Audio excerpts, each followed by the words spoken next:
It was just past midnight in Belgrade, Montana, 1996. On the banks of a quiet river, volunteers scoured the darkness with flashlights, hoping for any sign of the missing girl. The water along the trail was shallow, barely deep enough to cover a boot. Yet on that cold night, a body was found lying just a few inches from the edge, half in the water, half out. The wristwatch on her arm had slipped up, almost to her elbow, as if in a struggle. The victim was Danielle H., just 15 years old. Her discovery would haunt this quiet tourist town for decades. How could such a tragedy happen in a place like this? The river trail was a favorite spot for locals, families, joggers, children. Danielle herself came from a family who loved the outdoors.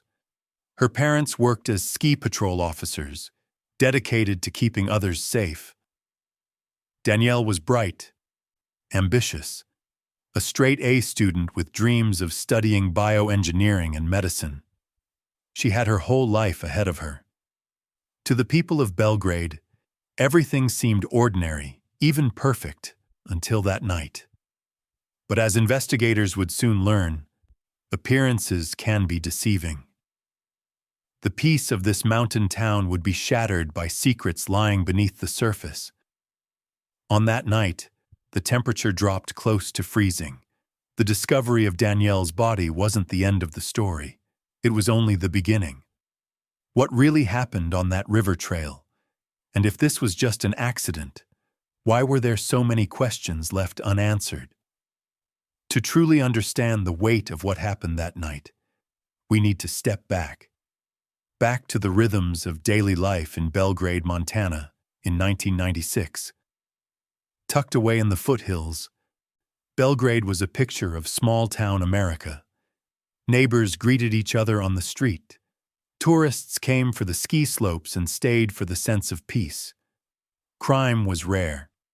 In a place like this, trust ran deep. Danielle H. was the kind of daughter any parent would be proud of. Only 15, she was already mapping out her future, determined to become a doctor or a bioengineer. At school, her teachers praised her focus. Her classmates admired her determination, even if she was a little shy. Danielle's world was full of possibility. She spent weekends hiking, skiing, and exploring the trails around town, always chasing the next adventure, usually with her family close behind.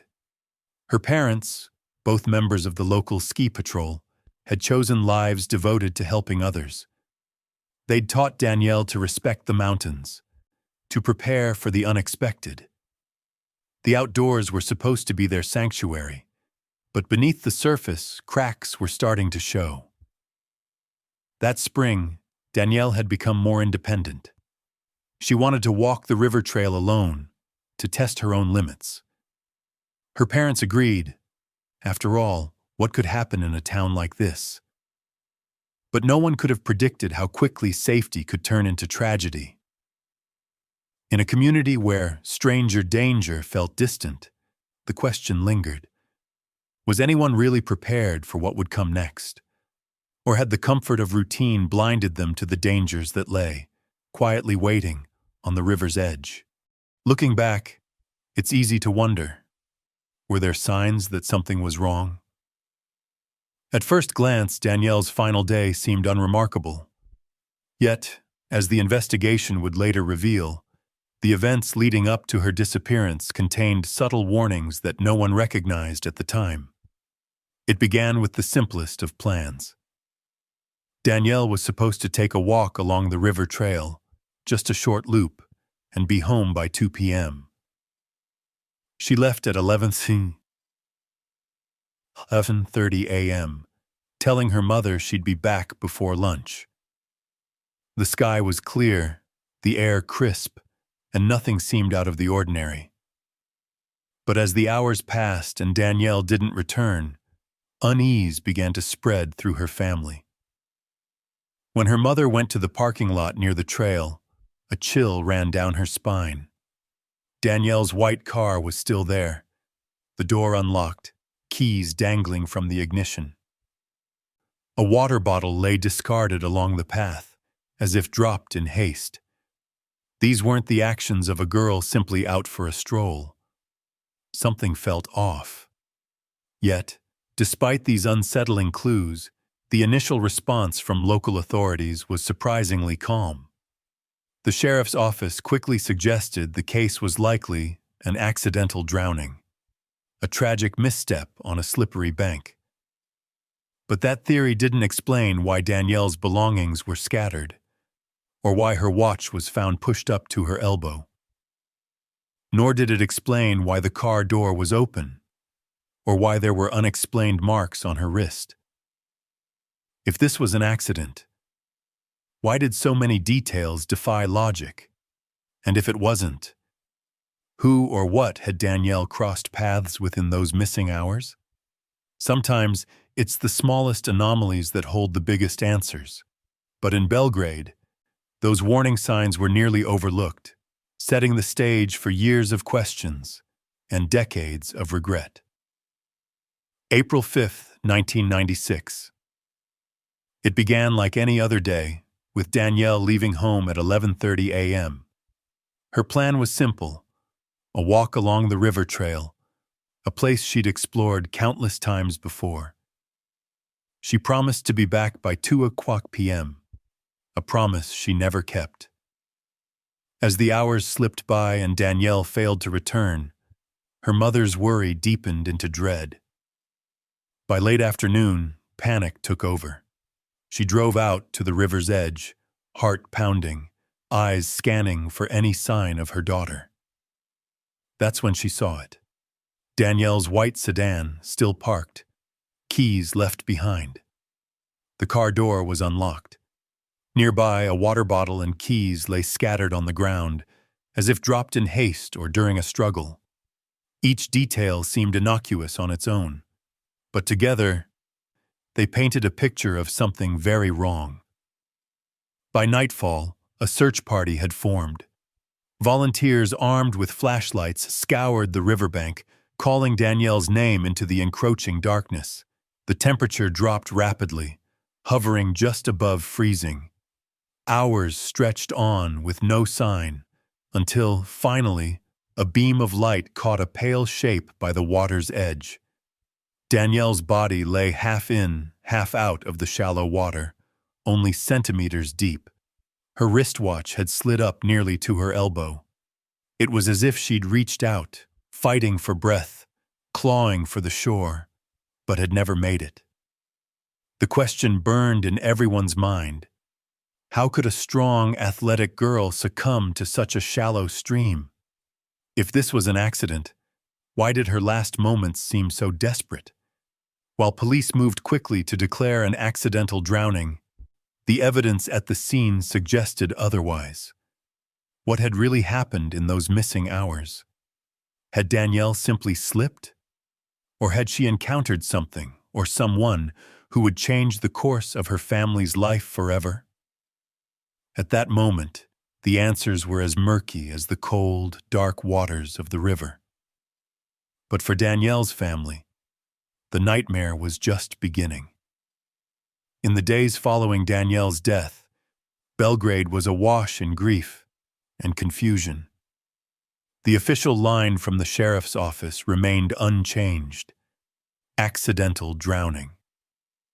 But as investigators dug deeper, the evidence began to tell a different story, one that couldn't be so easily explained.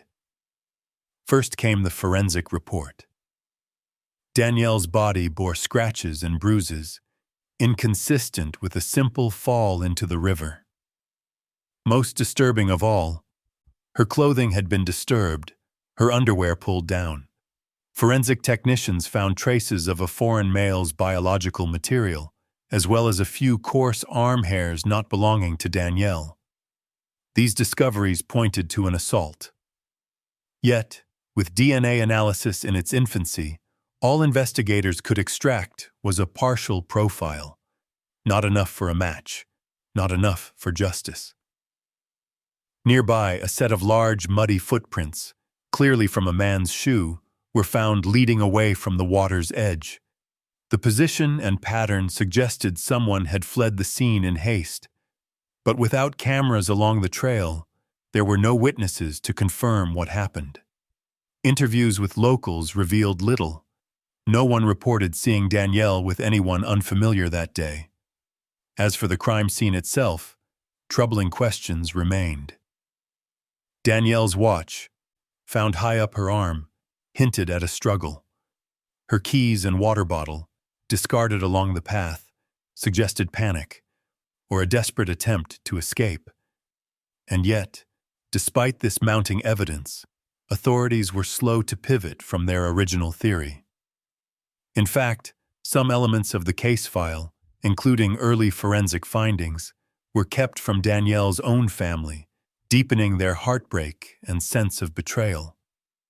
Why had critical information been withheld? Was it mere oversight, or a reluctance to admit a violent crime had happened in such a safe community? And if the police had acted faster, might her killer have been caught before vanishing into the night? These questions would linger for decades, haunting both investigators and a family searching for answers in a town that wanted to forget. For more than 25 years, Danielle's case grew cold. Leads dried up, and Belgrade tried to move on.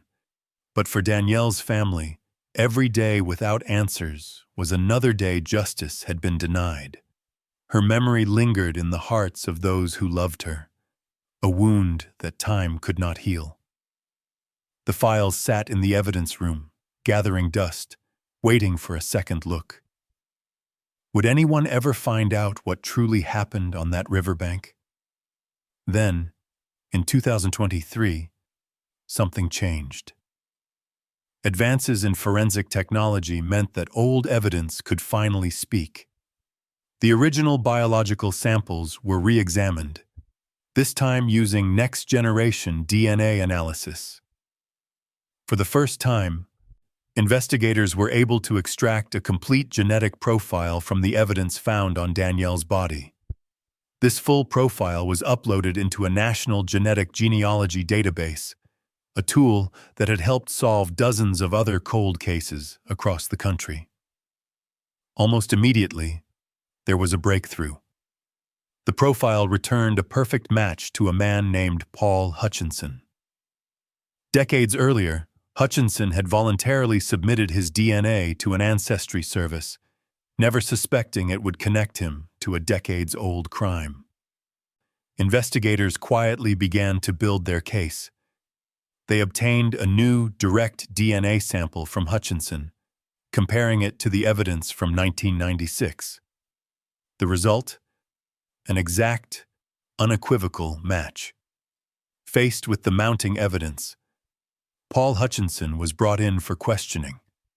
During the interrogation, he showed clear signs of panic and distress. The walls were closing in.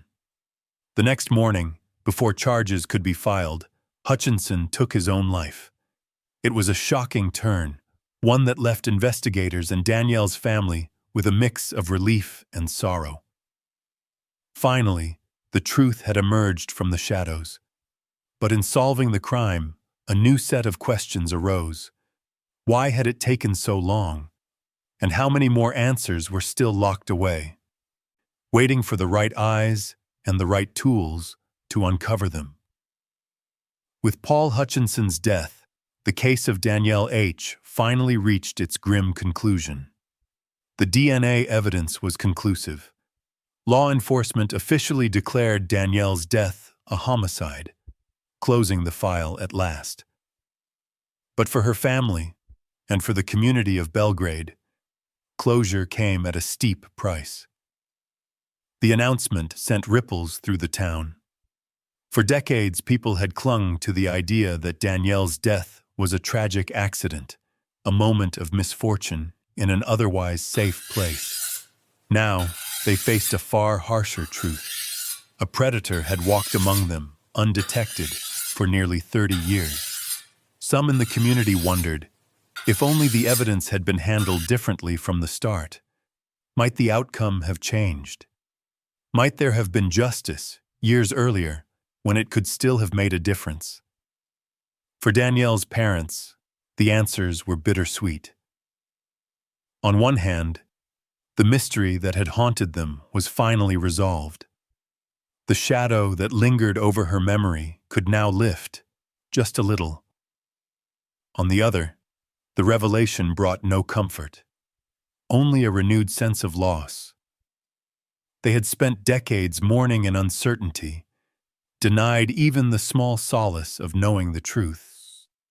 The investigation itself raised hard questions about the justice system. Why had so much evidence been ignored or withheld? Why had critical signs, like the scattered belongings, the marks of struggle, the partial DNA profile, been dismissed for so long?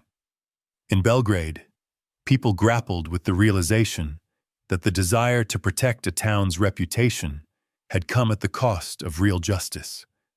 And for the investigators, there was relief but also regret. The case was closed, but the lessons remained, echoing in the empty hallways of the police station and the quiet corners of Danielle's home. The story of Danielle H. is more than just a tragedy. It is a cautionary tale, a stark reminder of how a single decision can shape the course of an investigation and a life. For 27 years, the question of what really happened along that quiet Montana riverbank was left to speculation. The initial rush to declare Danielle's death an accident closed doors that should have remained open. Evidence was overlooked. Critical details were withheld. Time and again, investigators clung to the easiest answer, while the truth waited in the shadows. By the time technology finally caught up, the man responsible had lived freely for nearly 3 decades. In the aftermath, experts reflected on a simple but devastating fact. The decision to label a death as accidental or suspicious in the first 48 hours can define an entire generation of police work. One misjudgment, and years of potential evidence, tips, and leads are lost. Danielle's case became a lesson echoed in law enforcement training across the country. Never let appearances, community pressure, or convenience outweigh the pursuit of truth. For Danielle's family, the resolution brought a painful clarity.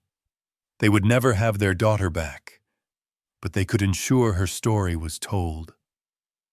Their hope was that by shining a light on the mistakes of the past, others might be spared the same suffering. In the end, the river still runs quietly through Belgrade. Life goes on. But the memory of Danielle H.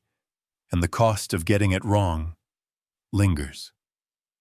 This case reminds us all, the truth may take years to surface, but it demands to be found. Justice, though delayed, is worth fighting for, even if it comes too late for one family in one small town. The case of Danielle H. is a haunting reminder that even the safest towns can hide dark secrets. What began as a presumed accident in a sleepy Montana community unraveled into a decades-long search for justice, marred by missed clues and investigative missteps. Thanks to the persistence of her family and advancements in DNA technology, the truth finally came to light, but only after nearly 3 decades of uncertainty and pain. This story is not just about loss, but about the consequences of complacency and the enduring need for vigilance in the pursuit of justice.